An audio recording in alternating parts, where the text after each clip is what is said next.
Fearing a reprisal strike from India, Pakistan seems to be preparing for the worst. As a result, the leaves of army personnel there have been cancelled, motorways and airspace has been shut down, and the Pakistan Air Force seems to be conducting constant military drills. Shaken, nervous, jittery. Faced with a grieving but grim and determined India after the Uri terror attack, Pakistan has now painted a big guilty sign across its face. Top sources tell India Today that Pakistan's Army Chief General Raheel Sharif dialed Prime Minister Nawaz Sharif today to inform him that there was a massive buzz over an imminent strike from India. Sources say Nawaz Sharif told his army chief to respond in full measure. As America told off Pakistan twice in 24 hours and India hit back solidly and exposed Sharif's lies in the UN, Pakistan's fear is palpable. While Nawaz Sharif tries desperately to scrape Pakistan's rock-bottom reputation off the floor in New York City, his country has made its nervousness plainly clear. For instance, Pakistan has cancelled all civil flights from Islamabad to the northern areas.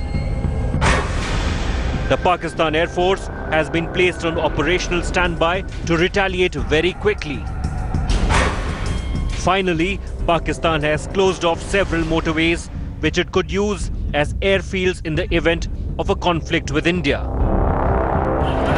Even as counter-infiltration operations continue in Uri and Nogam, yet another gun battle raged in Bandipora on Thursday. Pakistan tried sneaking in more terrorists, but the Indian army successfully foiled 2 attempts in Nogam. Pakistan's nervousness is not really surprising. A series of humiliations have destroyed its confidence and revealed its desperation. India is in no hurry to jump the gun. For now, Pakistan definitely is. The direct role of the Pakistan army in the Uri terrorist attack has become even more clear. Watch this report and we tell you about how sophisticated equipment, navigational data, as well as military precision and training is the only way the terrorists could have carried it out. Pakistan's digital warfare exposed. Rogue Pakistan Army's plot to derail the investigations in Uri now out in the open. NIA investigations in the Uri terror attack reveal that terrorists were highly trained. They used sophisticated communication devices which cannot be procured without the direct role of the Pakistan Army. In a bid to derail the probe, terrorists deleted GPS logs, used digital codes to evade location, ensured they do not make the same mistakes that were made during the Pathankot terror attack. The NIA is now banking on 2 radio wireless sets recovered from the encounter site. The 2 radio sets recovered from the Uri attack site could have the key for the investigators in this case. According to sources, one of the radio sets is damaged, but both of them have still been sent to NTRO in Delhi. The agency will try and retrieve whatever data they can find from these sets. Initial investigations have already indicated that the terrorists crossed the line of control days before the attack. Food packets, medicines, a mobile phone, maps and matrix sheets with Pakistan markings have already nailed Pakistan's role in the initial investigations. Similar sets of recoveries have been made from the Uri terrorists as Lashkar-e-Taiba operative Bahadur Ali. The NIA is now all set to question Ali again, who was arrested in July. As the probe widens, a formal collaboration is now emerging between Jaish-e-Mohammed and Lashkar-e-Taiba terrorists. Their sinister plot led by Pakistan's notorious ISI to bleed India. With Shujaul Haq in Srinagar, Bureau Report, India Today. India has meanwhile ripped into Pakistan, nailing the lies, the hypocrisy rattled off by Prime Minister Sharif at the UN General Assembly last night. Responding to Nawaz's statement, India came out with a brutal takedown of Nawaz's claim. This indigenous uprising of the Kashmiris have been met as usual with brutal repression by India's occupation force of over 500,000 soldiers. Within hours of this provocation by Pakistan, India's brutal counter-attack in the UN General Assembly. State sponsor of terror, host to the Ivy League of terrorism, nuclear proliferation record marked by deception and deceit, global epicenter of terror, diverts aid money for terror, unprecedented, uncharacteristically strong language by India. Pakistan is a country with democracy deficit. In fact, it practices terrorism on its own people. It extends support to extremist groups, it suppresses minorities and women, and denies basic human rights, including through draconian laws. The rebuttal, word for word, phrase for phrase, a clear hint that Modi government means business this time around of India's intent to isolate Pakistan. I would like to inform the General Assembly that Pakistan will share with the Secretary General a dossier containing detailed information and evidence of the gross and systematic violations of human rights committed by Indian forces in occupied Jammu and Kashmir. Terrorist entities and their leaders, including many designated by the UN, continue to roam its streets freely and operate with state support. With the approval of authorities, many terrorist organizations raise funds openly in flagrant violations of Pakistan's international obligations. Also a reminder to the world of Pakistan's link to the worst ever terror attack in the UN host city. The world has not yet forgotten that the trail of that dastardly attack led all the way to Abbottabad in Pakistan. Pakistan must dismantle the infrastructure of terrorism if it has to be seen as a responsible member of the Committee of Nations. The echoes of Uri clearly being heard at the UN General Assembly in New York and setting the stage for the big Indian diplomatic assault against Pakistan when Sushma takes the stage this Monday. Bureau Report, India Today. Half-truths and absolute lies. That is what Pakistan's Prime Minister Nawaz Sharif's address to the United Nations General Assembly was all about. Not one, not two, but many lies flowed one after the other. He didn't take up the Baluchistan issue at all, though he claimed to talk about human rights. He supported a terrorist like Burhan Wani and a terrorist organization like the Hizbul Mujahideen. Goes on to show how much Pakistan is committed to the war on terror. Burhan Wani, the young leader murdered by Indian forces, has emerged as a symbol of the latest Kashmiri Intifada, a popular and peaceful freedom movement led by Kashmiris.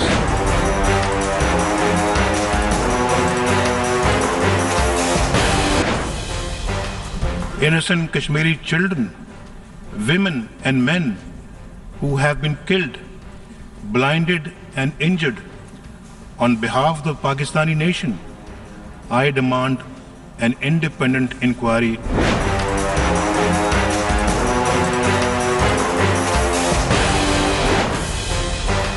These brutalities will not suppress the spirit of the Kashmiris. It will only intensify their anger and fortify their determination to see India end its occupation of Kashmir.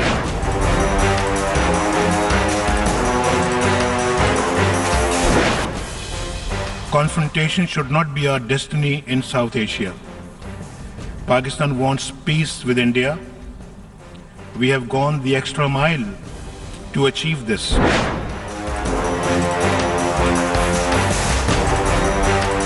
India has posed unacceptable preconditions to engage in a dialogue.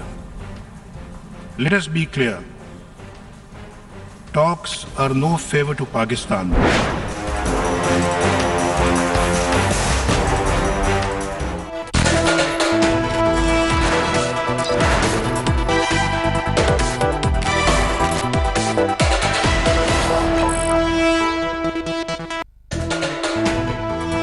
In the aftermath of the Uri attack, Prime Minister Narendra Modi has been conferring with the 3 service chiefs and the National Security Advisor in the war room, trying to shape India's response to this massive attack in Uri. This time around, the Government of India wants to ensure that India's response is qualitatively different.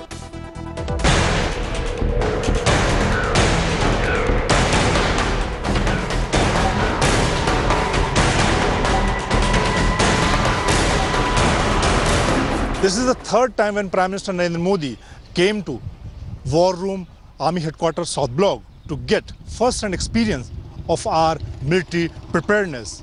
PM Modi is holding a series of meetings with military leadership to discuss the situation after Uri attack. With Pakistan refusing to mend its ways and continuing its proxy war against India, the Modi government has apparently lost its patience. On the night of the 20th of September, the Prime Minister himself chaired a top-secret war room meeting in the Military Operations Directorate at the Ministry of Defence in Delhi's South Block, that also houses the Prime Minister's office.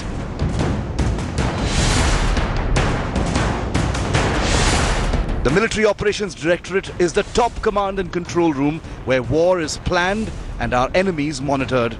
Prime Minister Narendra Modi was in the war room for over 2 hours, accompanied by National Security Advisor Ajit Doval, Army Chief General Dalbir Singh, Navy Chief Admiral Sunil Lamba and Air Chief Marshal Arup Raha. In India's strongest control room, the Prime Minister was briefed about the latest intelligence inputs and crucial installations of the enemy across the line of control. With a sand model of Pakistan's critical establishments in front of the Prime Minister, the heads of India's armed forces apprised him of how an operation can be launched and executed if and when it becomes mandatory. The briefing to the Prime Minister Modi done through the help of maps, PowerPoint presentation and send module. And now the PM getting all detail from military brass. Sources said the defence chiefs also gave a PowerPoint presentation on India's military strengths and capabilities immediately on the border. Top sources revealed that the armed forces chiefs were also asked about their plans in a warlike situation and how surgical attacks can be launched on terrorist camps inside Pakistan or Pakistan-occupied Kashmir. The Prime Minister's war room meeting clearly indicates that after the Uri attack and the martyrdom of 18 Jawans, India is prepared to teach Pakistan a very strong lesson. With Manjeet Singh Negi in Delhi, Bureau Report, India Today. India today managed to reach the last hamlet before the line of control in the Naugam sector. Naugam sector, as you are aware, has been witnessing multiple infiltration bids and has obviously drawn commensurate response. While we spoke to the villagers, they told us that they are already disturbed by the continuing band in the valley, and now with the escalation of matters along the line of control, they are literally feeling boxed in. This is what they have to say.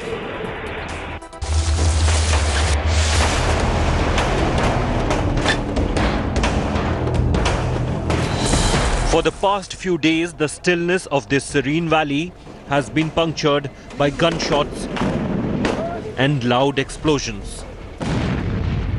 Fear now pervades through the lush green mountains.